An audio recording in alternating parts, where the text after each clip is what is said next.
Hello everyone, কেমন আছো তোমরা সবাই? দেখো, আমি পিসির বাড়ি গিয়েছিলাম। তো শ্রাদ্ধা অনুষ্ঠানেই গিয়েছিলাম। আমার পিসির শাশুড়ি মারা গিয়েছিলেন, তাই সেই উপলক্ষেই পরের দিন সকালে আমি ঘুরতে বেরিয়েছিলাম একটু মামা মামিকে নিয়ে। আর এটা হচ্ছে পিসির বাড়ি থেকে অনেকটা দূরে একটা গ্রাম, প্রত্যন্ত গ্রাম বলতে পারে। সব কিছু ভীষণ দূরে, কয়েকটা ফ্যামিলি ওখানে রয়েছে আশেপাশে। আর এই যে এই মন্দিরটা দেখছেন, এটা কিন্তু ঠাকুরতলা বলে সবাই। কোনো মূর্তি এই মন্দিরে নেই, ত্রিশূল আছে একটা, তার গায়ে লাল কাপড় জড়ানো। এটা অ্যাকচুয়ালি শ্মশান, অফবিট জায়গা বলতে পারো।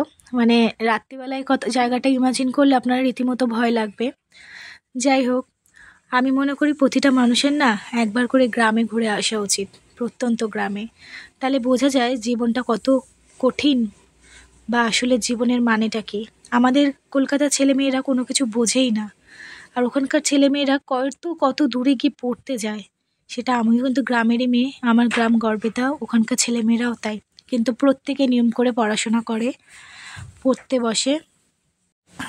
আমার যেটা ভীষণ ভালো লাগে, কাউকে পড়ার কথা বলতে হয় না, যে যার সময়ে পড়তে বসে যায়। আর এই যে জায়গাটা দেখতে পাচ্ছ, এখানে কিন্তু প্রচুর ইটভাটা রয়েছে, ইটভাটাতেই সবাই কাজ করে।